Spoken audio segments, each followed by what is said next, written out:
Di sini saya bukan datang untuk jualan. Saya di sini datang untuk intinya untuk membantu teman-teman yang hidroponik yang ada di Lombok. Saya juga nggak menyediakan materi apa-apa, tapi silahkan bila ada pertanyaan-pertanyaan yang mungkin berpengaruh di kebunnya masing-masing. Video ini dipersembahkan oleh paramudita.com. Berhidroponik menjadi semakin mudah.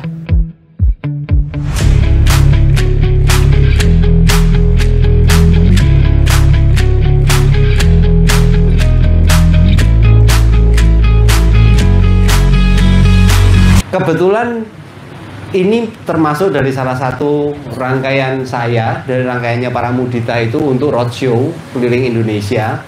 Ini roadshow yang kedua, jadi sebelumnya saya ke Balikpapan dan Samarinda. Ini roadshow yang kedua ke Lombok, lalu ke Bali. Berikut-berikutnya nanti ada ke Kalimantan. Jadi dari beberapa curhatan yang saya terima itu baik dari yang Balikpapan, teman-teman Balikpapan, Samarinda, juga tadi malam saya sempat ada sesi tambahan dengan teman-teman sampai jam 12 malam tadi malam ngobrol-ngobrolnya. Nah, saya rasa ini tapi dari pemikiran saya ya, dari yang saya tangkap. Untuk masalah penanaman itu masalah-masalah hama, penyakit tanaman dan cara menanam dan lain sebagainya itu saya rasa mungkin teman-teman yang di sini juga sudah pada jago-jago Pak. Itu karena itu kan masalah jam terbang ya, masalah pengalaman aja. Semakin lama pun pasti akan semakin paham. Tapi boleh juga apabila ada pertanyaan-pertanyaan yang berhubungan dengan bisnisnya. Jadi gimana sih cara ngelolanya supaya bisnis ini bisa berkembang terus? Karena di hidroponik itu sebetulnya bukan cuma di hidroponik, di semua bisnis sebetulnya. Yang namanya untuk kita bisa menjadi besar itu membutuhkan kita paham dengan apa yang kita kerjakan. Dalam artian misalkan ini bidang hidroponik, ya kita paham caranya instalasi kita seperti apa, pakem-pakemnya seperti apa, terus berikutnya apa yang kita tanam, cara nanamnya bagaimana, semai, remaja, dewasa, dan mencari pasar. Itu dasar-dasar itu selama itu dipahami aja, kebun kita akan bisa berjalan. Mudah, itu sesuatu yang sangat-sangat mudah. Tapi untuk kita bisa dari besar menjadi besar sekali, menjadi kebun yang betul-betul besar, yang bisa supply sampai ke banyak konsumen, betul-betul sampai puluhan bahkan ratusan konsumen, itu butuh pemahaman yang berhubungan dengan bisnis.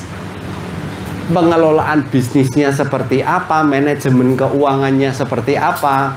Nah, ini jangan sampai kita ini lolos di bagian ini, karena biasanya kebun yang semakin besar itu tantangannya sudah ada di bidang ini nih, di bidang bisnisnya, mengelolanya seperti apa, terutama di masalah keuangannya.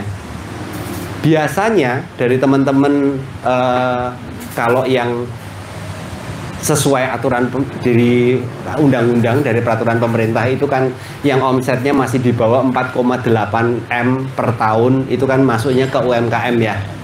Nah, biasanya penyakitnya dari teman-teman UMKM itu kalau omsetnya masih kecil dia wah semangat, pagi, siang, sore, malam kerja pokoknya. Kepala jadi kaki, kaki jadi kepala, kalau perlu full buka mata kerja sampai tutup mata kerja terus pokoknya. Dia bisa besar.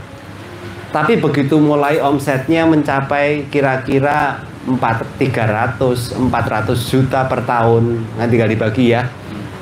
Jadi katakanlah sebulan mulai ada penghasilan kurang lebih sekitar 10 juta omsetnya. Omsetnya sekitar 10 juta, 20 juta. Nah, ini mulai merasakan uangnya mulai enak, mulai santai, mulai ganti motor, kredit motor, ambil kredit mobil. Nanti omsetnya mulai naik jadi 1 M, 2 M, 1 miliar, 2 miliar per tahun. mulai ngelit kredit rumah. Akhirnya usahanya tidak membesar-besar, tidak membesar. Yang terjadi adalah kita yang menggerogoti bisnis kita sendiri.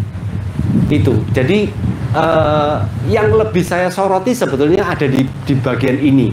Tapi silahkan kalau ada teman-teman yang punya pertanyaan-pertanyaan yang berhubungan dengan hidroponik, selama saya bisa bantu. Saya juga bukan Superman yang bisa paham semuanya. Banyak juga keterbatasan saya. Jadi silahkan kalau ada teman-teman yang mau bertanya, bisa langsung bertanya aja, nanti ada mic-nya, bisa langsung tanya, barangkali saya bisa membantu untuk menjawab.